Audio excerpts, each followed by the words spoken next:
Closed sales up 22% in Lakewood Ranch. Hey, it's Sean Ready, Keller Williams Ready Group, and each and every month bring you the Lakewood Ranch market in a minute. So we're going to go a little bit more than a minute to gauge the overall vital signs, if you will, 9 key health metrics of the Lakewood Ranch real estate market. We're looking at it from a couple different perspectives, month over month, year over year, and we'll take a look at some longer term perspective on it as well, so that if you are in the market, whether you're buying a home or selling a home to buy a home, or plan on entering the market anytime in the next year or so, you can put this data to work for you, and we'll talk about how you do that at the end of the video. So before I get into it, I already teased the closed sales, but the color coding here. If the metric is moving in favor of sellers, that is going to be shaded in green. If it's moving in favor of buyers, it's shaded in red. And holy smokes, that's a whole heck of a lot of green. So if you're selling a home out there, independent of buying another one, you got some tailwinds to work with, and we'll break this down here a little bit. But first, the Lone Ranger red metric for the second straight month, available homes, total inventory on the market, is up. This month it went up 6.6%, bringing the total inventory on the market to 755. So that's the buyer favoring metric, because that gives you as a buyer more to choose from. Now, seller favoring metrics. I talked about closed sales jumping up 22%. That doesn't quite cover the 37% drop last month, but it is trending in the right direction for the first straight month. A little bit more longevity in some of these trends. Look at market times. The average market time, average days on market, is down 14.5%. Median down 36.5%. Both down for the second straight month. So sales velocity is picking up as we head into the spring market, if you will. New listings fell by one listing, 286 to 285. But that is a green metric, so that is green because less competition hit the market by one if you are selling a home. New purchase contracts up 5.1%, second straight month of rising purchase contracts, buyers putting more homes under contract. Closed sales, we talked about, up 22%. And both average and median selling price, now that doesn't mean necessarily values across the board, but selling price of what closed in February is up 1.7% on average, 2.6% median. So that average is up for the second straight month, median reversed course from the previous.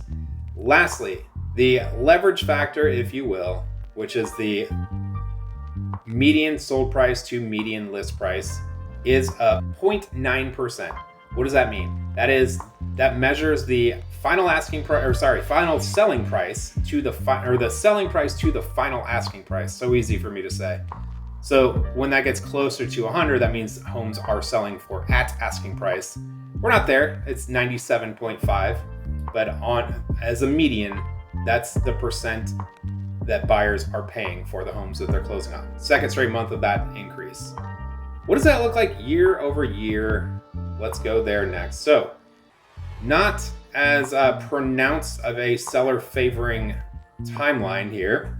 In fact, it's about a 50-50 split between seller favoring and buyer favoring metrics when we look at year over year. Biggest mover of which is the median days on market, down 45% year over year. Last year we're looking at 64 days, this year 35 days. As such, the average days on market also fell by 19%. New purchase contracts up by 23% year over year. Now, it's kind of easy to do in Lakewood Ranch with all the new construction. There's just overall more homes. But that's more buyers in the market putting homes under contract nonetheless than there were last year. Closed sales up 12.5%. As far as the red metrics, the buyer favoring metrics, new listings are up ever so slightly. Available homes are up 7.2%. And check this out. Both the average and the median selling price down year over year.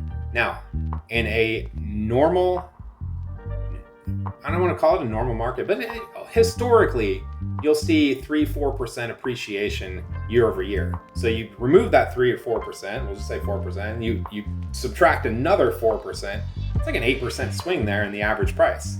So average selling price down 4.3%, median selling price down 1.3%. That leverage factor is down. That's a pretty significant number when we're on a pretty, 0 to 100. Sometimes we see over 100, but 1.3% is not insignificant. All right, so what does that look like using a little bit longer perspective? We're going to look at basically the last 2 years graphed out in these metrics. The first one is average and median days on market, average in the blue, median in the red. You can see they peaked out around August of last year and have been steadily falling ever since. So you're buying a home, you see one you like, don't sit on it because they're selling faster. You're selling a home, maybe you can reset your expectations on moving time a little bit, but also it's, make sure to be strategic about positioning yourself as a no-brainer option because you're going to be compared, which takes us here. This graph has total inventory in the red, new listings in the blue, and new purchase contracts in the yellow. And as we see the inventory rise, which all indicators tell us that it's probably going to rise to that 900 to 1,000, maybe a little bit more range as we get into the spring and summer months. And you see this gap here between the red and the yellow being homes that are going under contract. If you are not positioned as a seller, if you're not positioned as a no-brainer, somebody else is. So it's going to feel ultra slow to you because only a small percent, in this case, what is math? 30-ish% of homes that are on the market are going under contract in any given month, and new ones are coming to market, and ones that have been on the market reduce. So it's competitive out there. If you're a seller, you can't just take a $800,000 house and ask 900. It's just not going to work. Closed sales, ups, downs, ups, downs, ups, downs, all falling within a, I don't want to call it tight range, but 150 to 250 for the most part. Currently at 162, so on the lower end of that range. But average and median selling price, average in the blue, median in the red. Overall, that trend is flat-ish, but you see kind of peaks and valleys there with both the average and the median price. And finally, the average sold price to list price ratio, that leverage factor I talked about, closer to 100 it gets, the stronger the market is, and or the better overall selling population is at putting a price on that causes buyers to react. Now, that's been a falling number on the trend line with some, drops and bumps up here and there. But we'll probably continue to see that around that 97-98% mark throughout the entirety of 2026. So there you have it. Lakewood Ranch market in a minute. So again, went a little over, but the main thing here is how you use this data. So if you're selling a home, if you're buying a home, if you're selling a home to buy another home, first and foremost, this is Lakewood Ranch as a whole. There are obviously dozens of villages in there. They're all going to behave a little bit differently.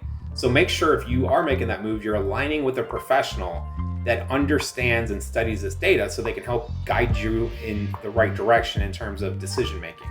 If you don't have that person, we would love to be that person. Again, Sean Ready, Keller Williams Ready Group. Drop a comment, find us on socials.